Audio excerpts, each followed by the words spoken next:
Hey friends, in this video I'm going to walk you through the confidence voting section of PI planning. We're going to talk about what it is, what it isn't. We're going to talk about how I used to do confidence voting in person and also now how I do it remotely. I'm also going to cover the tool that I personally use, the one that I find the easiest and also the most powerful to use for confidence voting. This isn't a sponsored video, so I'm not getting paid for anything, but it's the tool that I personally use and I think it will be quite useful for many of you for me to cover that as well. Now, this is the 17th video in the PI Planning for Beginners series where we cover everything step by step on how to run an amazing PI planning event. We are coming close to the end now, so there's 1 or 2 more videos left. Now, if you stay till the end, I'll tell you a story that covers off what should you do when something goes wrong at your confidence voting and how to recover from that. So if you look at the screen, what you will actually see is the agenda for our PI planning day. That's day 1, that's on the screen now. And now what you can see is day 2. And what you see over there at the bottom of the screen, you can see where the confidence voting event sits in the overall PI planning event, and it's towards the end of day 2. It's when we've run the plan, it's when we have got some due diligence on that, we've roamed our risks, we've created our team and our dependency boards, and now we are ready to actually see whether the plan actually stacks up and holds any water. So that's what it is. What is confidence voting? Well, have a think about this, right? We've got hundreds of people potentially working together on a plan now. There are likely to be some areas that are, well, we've got good high confidence in, and there's some areas where we don't have such high confidence, and maybe we've got a little bit of low confidence in certain areas. And what the confidence vote does is it allows us to actually, first of all, get a sense check of how everybody's feeling in the room. It gives us an idea of which areas could be problematic areas and where we need to address or where we need to take remedial actions as well. Now, an example of something that happened in one of my earlier PI plannings that I was facilitating right in the early days was basically one of the vendors that was a key vendor wasn't able to attend the PI planning event. Now, as a result of that, it caused a number of issues in certain areas with the overall plan. So what do you do in a situation like that? And that's the kind of stuff that we're going to be discussing in this video. So next question I have for you is that what should you be thinking when you are doing the confidence vote? Well, let's have a look at some of the things that you should be thinking about, right? So one of the things that you should be thinking about is your external dependencies. Who are you? If your plan is dependent on somebody external to your Agile release train, you're not able to actually have them there at your PI planning event, then that is something that could impact your overall confidence in the plan that you have. Are they going to be able to deliver? Are the issues that not being raised? Are your expectations realistic? So a whole bunch of issues come up. The next thing you want to be thinking about, and this is not in order, but generally some of the things that I would think about, is the next thing you'd think about is technology.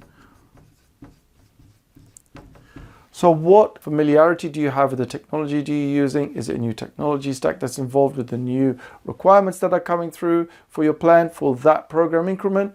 Or is it something you are fairly comfortable with and have been doing it for a long time? That's likely to impact the confidence that you have in your plan as well.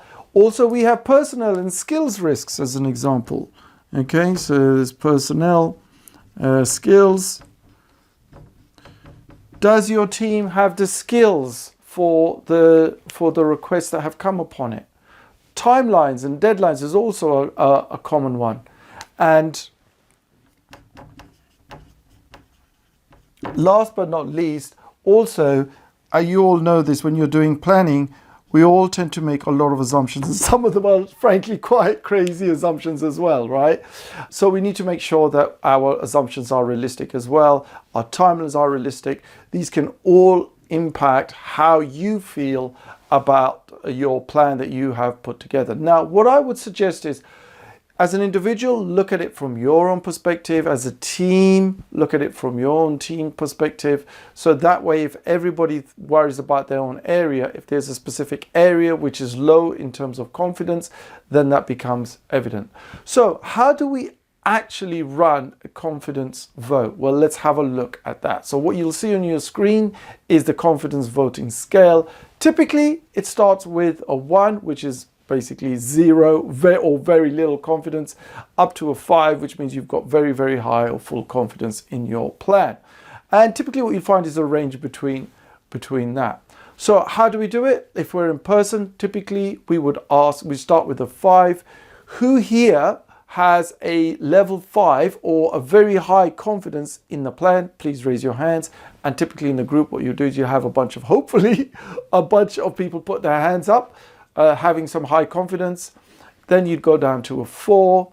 Then you'd go down to a 3. Now over here, as people start to put their hands up, if there are quite a lot of people, then I'd ask them to add their concerns to a sticky note. I'd have a little board. I'd start to populate the sticky notes on that board so we can understand what are the challenges or the concerns that people have. I tend to do this from 3 on 2 and 1 obviously downwards, and to try and capture what some of those concerns are. Is there a general theme, or is it just targeted specific issues that are just relevant for specific areas? And what I would do is on their note, I'd ask them to outline what is their concern, who's written it, which area is impacted, and what their recommendations are. Okay, so that's important. Also, as I said, it's really useful if somebody puts their name on there so that you know when you've got a large group who you should be addressing that to. Now, what I would say is that spend enough time when people start to, if people start to show that they've got low confidence, spend enough time from 3 on downwards to determine what does this mean for the overall plan. Is it just isolated pockets of the plan that's a little bit dodgy, or is it overall plan that you've got a major problem with? Now, if, for example, you have a situation where the plan just gets blown out of the water, right? And you think, okay, we need to do a plan. In my experience, what I've seen is better to do is not to just beaver ahead with what you've got. It's better to just stop, and even if it takes an extra day, get everybody back in. I know you're not going to be the most popular bunny in the in the room, but get everybody back in and get them to plan so that you've got that high level of confidence. Because look, this is a plan for 3 months, potentially, well, 8 to 12 weeks, right? So minimum two months and maximum like 3 months. So that's a significant period of time, right? And so what you don't want to be doing is going in with something that is just a half-baked plan that's going to result in a high degree of challenges as you go to execute on that plan. Okay, now, how do we do remote planning when we are not planning in person? Now, typically at the moment, because when I'm shooting this video, still in a COVID period, so I use this tool called Slido. Let me show you now how I use this tool. Okay, so this is the tool that I use. I use it as a free tool. There are also premium versions as well, but I find the free tool works fine for me. So you should be okay if you are facilitating a PI planning event and you need a free tool. I think this can do a good job. It certainly works for me. So it's called Slido. It's sli.do, as you can see over here. And so I have an account that you just need to make sure you create. And so really creating a confidence vote is really easy. You just create a new Slido. So I'm just going to call it Test Confidence Vote 2. I don't know why the default is 3 days in the future, but anyhow, let's just say that it's happening today. We'll schedule that. And then you just need to choose what type of poll. If you scroll over the actual different types, you can see them appearing over there on the right. So we're going to go for this one, the rating, because it's like a 1 to 5, and that's what we want. 1, 2, 3, 4, 5. That's perfect. So what do we want to ask? We want to say, how much confidence do you have in this, in the current PI in, let's just say in PI, let's just call it PI1 plan. The reason I'd like to put the actual which PI it is because then when you're looking at it retrospectively afterwards, you can then have a look and see, okay, you know, how did people vote for it? And then after 2 or 3 PI plannings, hopefully your confidence goes up because you're improving your PI planning as you go along. So there we have it. That's it. We've created it.